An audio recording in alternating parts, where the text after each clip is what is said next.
माधोपुर में बंसी नाम का एक कंजूस मक्खी चूस नौजवान सेठ रहता था।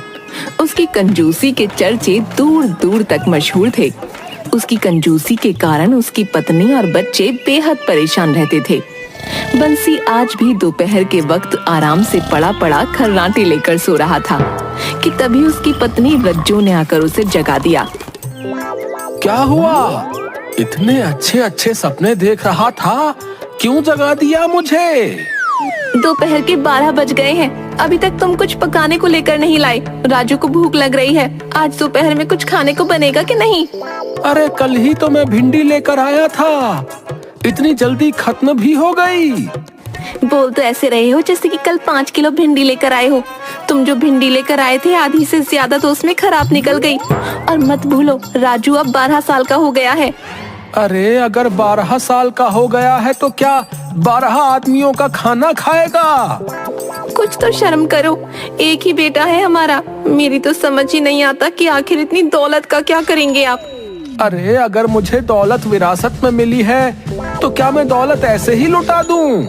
तुम्हें पता है पैसे कितनी मेहनत से कमाए जाते हैं। अब सुबह सुबह मुझे लेक्चर मत दो, जाता हूँ बाजार। सुबह नहीं दोपहर बोलिए जी। और सुनो, बाजार में जाकर कल की तरह खराब सब्जी मत उठा लाना। सस्ते के चक्कर में तुम ये भी नहीं देखते कि कौन सी सब्जी खराब है और कौन सी नहीं, बस पैसे बचाकर उसे उठा लाते हो। अरे जिसे तुम खराब कह रही हो वो सब्जी खराब नहीं होती, बस थोड़े से दाग लगे होते हैं उसमें। और भी तो बहुत से लोग ऐसी ही सब्जी खाते हैं, तो क्या वो बीमार पड़ जाते हैं? हे भगवान, पता नहीं कौन सा दिन था जब मेरे पिताजी ने मेरी शादी आपके साथ की थी। एक आपके पिताजी थे जो कितने दयालु थे। उनके समय में कोई भी व्यक्ति खाली हाथ नहीं जाता था। और एक तुम हो विकट के कंजूस। तुम्हें अपने पिताजी का एक भी लक्षण नहीं है। हाँ हाँ जानता हूँ मैं पिताजी की तरह बेवकूफ नहीं हूँ। पिताजी एक बेवकूफ इंसान थे जो अपनी दौलत गरीबों और भुखमरों में लुटाते रहते थे। पर मैं अक्लमंद हूँ, मैं पैसे बहुत सोच समझकर खर्च करता हूँ। ठीक है, अब मैं आपसे बहस नहीं करना चाहती। जल्दी बाजार जाइए और सब्जी लेकर आइए, राजू भूखा है। बंसी झोला लेकर बाजार की तरफ निकल गया। पता नहीं मेरे बेटे को कितनी भूख लगती है। अब बताओ, कल रात के 10 बजे ही तो खाना खाया था और फिर भूख लगने लगी। ये कोई तरीका हुआ? मेरी पत्नी ने मेरे बच्चे को बिगाड़ कर रख दिया है भाई।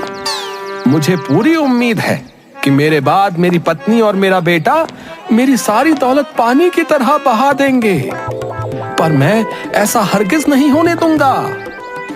बंसी बड़बड़ाता हुआ जा ही रहा था कि तभी एक भिखारी बंसी की ओर लंगड़ाता हुआ आकर भीख मांगने लगा।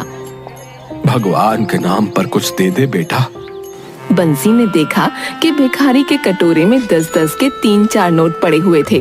अरे तुम्हारे पास तो अच्छे खासे पैसे हैं, फिर भी भीख मांग रहे हो। ये कैसी बातें कर रहे हैं आप छोटे मालिक? अगर मेरे पास पैसे ही होते तो मैं भीख क्यों मांगता?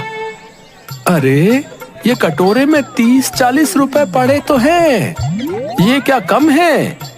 तुम्हें पता है मैं 30-40 रुपए में 3-4 दिन चलाता हूँ। मैं आपको जानता हूँ छोटे मालिक, आप इस गांव के बड़े मालिक सेठ अमीर चंद के बेटे हैं ना। आपको पता है जब बड़े मालिक जिंदा थे तब मुझे भीख मांगने की जरूरत ही नहीं पड़ी। वो हर महीने मेरे परिवार का खर्चा मुझे देते रहते थे, और एक आप हैं जो मेरी मदद करने के बजाय मुझे ताने दे रहे हैं। अबे ओ, अगर तुझे मेरे पिताजी की इतनी ही याद आ रही है तो जाकर तू भी उन्हीं के पास चला जा। मैं पिताजी की तरह बेवकूफ नहीं हूँ। अगर पिताजी को लुटाने की आदत नहीं होती तो आज ये पूरे गांव की जमीन मेरी होती। अब मेरा टाइम खराब मत कर, चल निकल यहाँ से। इतना कहकर बंसी गुस्से से आगे बढ़ गया। भिखारी गुस्से से बंसी की ओर देखता हुआ वहां से चला गया। ए सब्जी वाले, ये आलू कितने रुपए किलो है? ये 20 रुपए किलो है छोटे मालिक। क्या 20 रुपए किलो? इतने महंगे? लेकिन कल शाम को तो तूने मुझे 10 रुपए किलो बताए थे। वो बचे हुए आलू थे छोटे मालिक, आधे से ज्यादा खराब थे वो। उन्हें हटाने के लिए आपको 10 रुपए किलो बताए थे। हाँ हाँ, मुझे वही आलू दे। लेकिन छोटे मालिक, उनमें से आधे से ज्यादा आलू तो खराब निकल आएंगे। अबे तुझे इससे क्या फर्क पड़ता है? ठीक है मालिक, जैसी आपकी मर्जी। इतना कहकर ठेले वाला नीचे से वो आलू निकाल लेता है। तभी बंसी बोलता है, रुक रुक, ये तो तूने पूछा ही नहीं कि मुझे आलू कितने चाहिए। कितने चाहिए छोटे मालिक? 250 ग्राम। क्या, सिर्फ 250 ग्राम?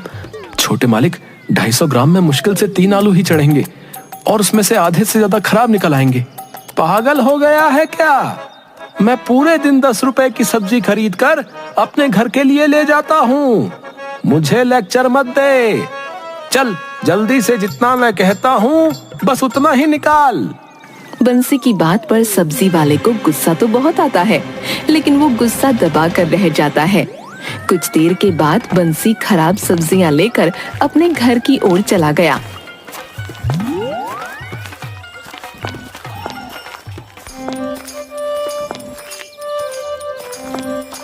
सब्जी देखकर उसकी पत्नी रज्जो का पूरी तरह से मूड खराब हो गया। ये क्या उठा कर ले आई जी? अब तो तुम्हारी कंजूसी मुझसे बर्दाश्त नहीं हो रही।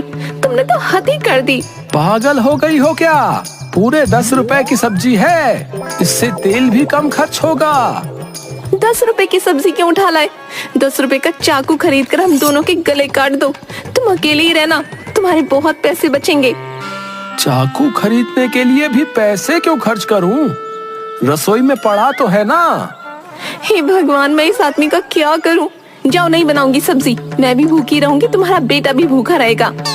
चलो अच्छा है, कम से कम एक दिन का खाना तो बचेगा। बंसी की बात सुनकर रज्जो पैर पटकती हुई उस खराब सब्जी को बनाने चली गई।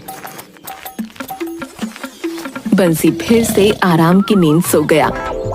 कुछ दिन ऐसे ही और बीत गए, लेकिन बंसी की कंजूसी दिन पर दिन बढ़ती चली जा रही थी। एक दिन की बात है, रज्जो बंसी से बोली, देखिए जी, राजू के पास जितने भी कपड़े थे सब फट चुके हैं। उसके लिए कुछ नए कपड़े ले आइए। पागल हो क्या? उसके लिए पैसे खर्च करने की क्या जरूरत है? घर में इतनी चादर पड़ी हुई है, उन्हें काट कर दर्जी को दे आओ। नहीं नहीं, दर्जी को मत देना, वो पैसे ले लेगा। तुम तो सिलाई जानती हो ना, खुद सिल लो। पागल हो गए हैं क्या? इतने बड़े सेठ के बेटे होकर ऐसी बात करते हैं। हमारा बेटा राजू क्या घर की पुरानी फटी हुई चादरों के बने कपड़े पहनेगा? आपको नहीं लगता कि उससे कितना मजाक बनेगा उसका? कोई मजाक नहीं बनेगा।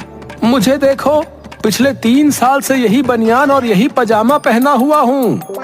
किसी की हिम्मत है कि मुझे कुछ कहे? और राजू के कपड़े मैंने पिछले साल ही तो बनवाए थे। राजू की उम्र बढ़ती हुई है। तुमने जो कपड़े बनवाए थे वो फट भी गए हैं और छोटे भी हो गए हैं। मत भूलो कि राजू अभी बच्चा है। नहीं नहीं, मैं और ज्यादा पैसे खर्च नहीं कर सकता। बंसी की बात सुनकर रज्जो की आंखों से आंसू आ गए। मुझे पूरी उम्मीद है कल को राजू और मैं बीमार पड़ गए तो तुम हमारी दवाई के लिए भी 1 रुपया नहीं दोगे। अरे, पहले के लोग जब बीमार पड़ते थे तो क्या दवाई से ठीक होते थे? जंगल की जड़ी बूटियां खाकर ही मुफ्त में ठीक हो जाते थे। ये तो आजकल के डॉक्टरों के चोचले हैं पैसे बनाने के लिए। मैं सब जानता हूँ, मुझसे ज्यादा अक्लमंद कोई नहीं है। बस बहुत हो गया, इससे ज्यादा मैं तुम्हें बर्दाश्त नहीं कर सकती। पत्नी होने के नाते तुम्हारी जितनी सेवा करनी थी मैंने कर ली। मैं और मेरा बेटा इस घर में अब एक पल नहीं रह सकते। जा रही हूँ मैं अपने बेटे को लेकर। पड़े रहो अकेले इस घर में।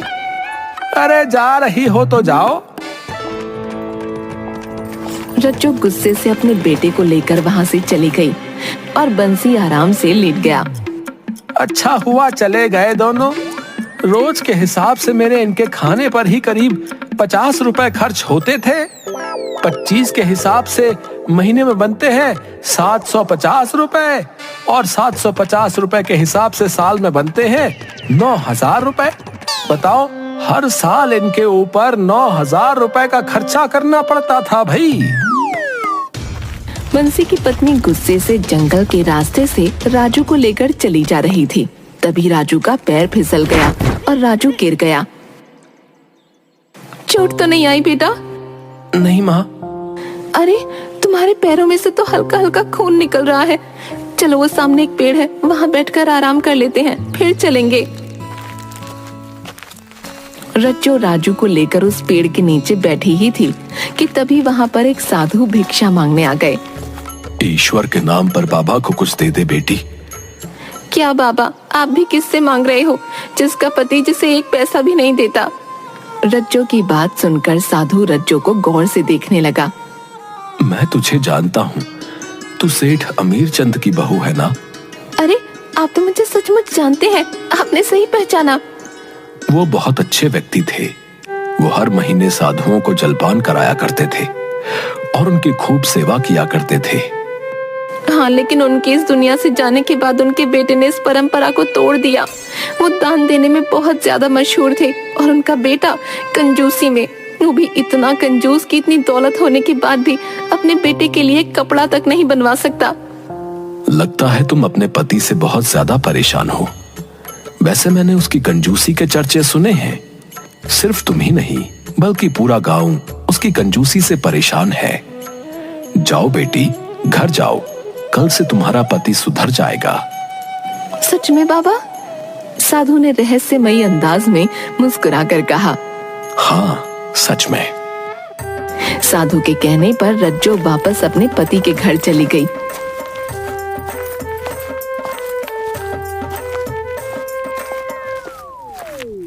उसका पति बंसी अभी भी सो रहा था। रज्जो भी राजू के साथ सो गई। सुबह के वक्त किसी ने बंसी के घर का दरवाजा खटखटाया। रज्जो ने दरवाजा खोल दिया, मगर सामने खड़े हुए व्यक्ति को देखकर रज्जो बुरी तरह से हैरान रह गई। उसने देखा दरवाजे पर उसके ही पति का हमशक्ल खड़ा हुआ मुस्कुरा रहा था। दैया रे दैया, तुम तो अंदर सो रहे थे। क्या एक ही रात में कंजूसी के साथ साथ जादूगरी भी सीख ली तुमने? मुझे अंदर आने के लिए नहीं कहोगी भाभी? भाभी, पर मेरा तो कोई तेवर नहीं। पहले मुझे अंदर तो आने दो, उसके बाद बैठकर बात करते हैं। उस व्यक्ति के कहने पर रज्जो वहां से हट गई। बंसी सो रहा था। जुड़वा तो मैंने बहुत देखे हैं, लेकिन तुम तो हूबहू बिल्कुल मेरे पति की शक्ल के हो। मेरा नाम चंदू है भाभी, मैं आपका देवर हूँ और बंसी का जुड़वा भाई।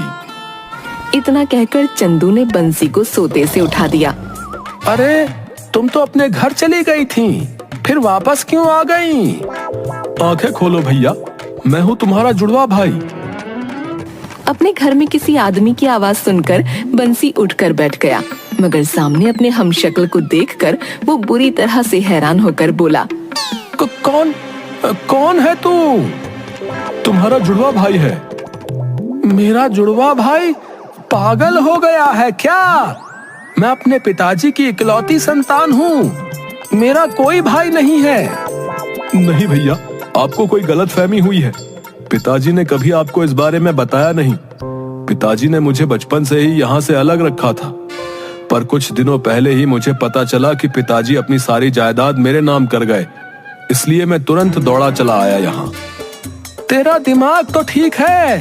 अरे सारी दौलत मेरी है, तू जरूर कोई बहरूपिया है जो मेरी दौलत लूटने आया है। ऐसा नहीं है बंसी भैया, मेरे पास जायदाद के सारे कागजात हैं। इतना कहकर चंदू ने अपने बैग से कुछ कागजात निकालकर बंसी के सामने रख दिए। ये देखिए, इसमें इस वसीयतनामे में पिताजी के हस्ताक्षर हैं। पिताजी बहुत ज्यादा दयालु थे बंसी भैया, और मैं भी उन्हीं पर गया हूँ। अब मैं ये सारी दौलत सारे गांव में बांट दूंगा। पिताजी की आत्मा को शांति मिलेगी। क्या खाक शांति मिलेगी? मान ना मान, मैं तेरा मेहमान है, मैं तुझे जानता तक नहीं, और ये कागज ये फर्जी है। चंदू और बंसी आपस में बुरी तरह से झगड़ा करने लगे। बंसी मानने को तैयार ही नहीं था कि चंदू उसका भाई है। ये सारा नजारा हैरत से राजू और रज्जो देख रहे थे। बात इतनी बड़ी थी कि उन दोनों को गांव के मुखिया के पास जाना पड़ा। सारा गांव वहां पर मौजूद था और उन दोनों भाइयों को हैरत से देख रहा था। मुखिया वसीयतनामा देखकर बंसी से बोले, वसीयत में तेरे पिताजी के यानी सेठ अमीर चंद के हस्ताक्षर हैं। इसकी शक्ल जो है हूबहू तुझसे मिलती है। कानून के मुताबिक जो है यही सारी संपत्ति का मालिक है। ये कैसी बातें कर रहे हैं आप मुखिया जी? अरे मैं कोई अपनी तरफ से नहीं कह रहा हूँ बंसी। अरे इसके पास सारे कागजात हैं और वो सब असली हैं, समझे? और अब इसकी मर्जी है कि ये उस दौलत को दान करे या अपने पास रखे या फिर तुम्हें दे दे, समझे? मुखिया जी, आप तो मेरे पिताजी को जानते थे कि वो कितने दयालु थे। जब वो जिंदा थे तब गांव में कोई भी व्यक्ति भूखा नहीं सोता था। और मेरे भाई की कंजूसी के बारे में तो सारा गांव जानता है। ये तो अपने पत्नी और बच्चे को भी भूखा रखता है। वैसे तो मैं सारी दौलत इन्हें दे देता, लेकिन इसकी कंजूसी के कारण मैं ऐसा नहीं कर सकता। मुझे पूरी उम्मीद है कि पिताजी की आत्मा को बहुत तकलीफ होती होगी, इसलिए मैं सारी दौलत और जायदाद गरीबों में दान कर दूंगा। चंदू की बात सुनकर बंसी चंदू के कदमों में गिरकर बोला, ऐसा मत करो भाई। अगर तुम सारी जायदाद और सब कुछ दान कर दोगे तो मेरी पत्नी और बच्चे का क्या होगा? उनको तो वैसे भी तुमने बहुत परेशान रखा हुआ है, वो कहीं ना कहीं गुजारा कर लेंगे। बंसी को अब अपनी कंजूसी का एहसास हो गया और वो दिल ही दिल में बहुत ज्यादा शर्मिंदा होकर बोला, अगर तुम ये जायदाद मेरे पास ही रहने दोगे तो मैं वादा करता हूँ कि मैं भी पिताजी की तरह दयावान बनूंगा और अपनी कंजूसी की आदत को छोड़ दूंगा। बंसी ने इतना बोला ही था कि तभी एक रोशनी हुई, चंदू के चेहरे पर चमकी और देखते ही देखते चंदू उसी साधु में परिवर्तित हो गया जिस साधु से बंसी की पत्नी की मुलाकात हुई थी। ये देखकर बंसी की पत्नी रज्जो हैरत में पड़ गई। तेरी आंखें बता रही हैं कि तुझे अपनी गलती का पश्चाताप है। ये सारा नाटक मैंने तुझे सुधारने के लिए किया था ताकि तेरी आंखें खुल जाएं। रज्जो तुरंत साधु के पैरों पर गिरकर बोली, साधु महाराज, मुझे नहीं मालूम था कि आप इतने पहुंचे हुए साधु हैं। मैं कोई मामूली साधु नहीं हूँ बेटी, बल्कि मायावी साधु हूँ। तेरी आंखों की उदासी मुझसे उस वक्त देखी नहीं गई। मैं वादा करता हूँ साधु महाराज कि अब मैं कभी भी कंजूसी नहीं करूंगा, हाँ, और अपने पिताजी की तरह बनकर दिखाऊंगा। बंसी की बात सुनकर साधु मुस्कुराता हुआ वहां से गायब हो गया और उस दिन के बाद से बंसी अपने पिताजी की तरह दयावान हो गया और उसकी कंजूसी की आदत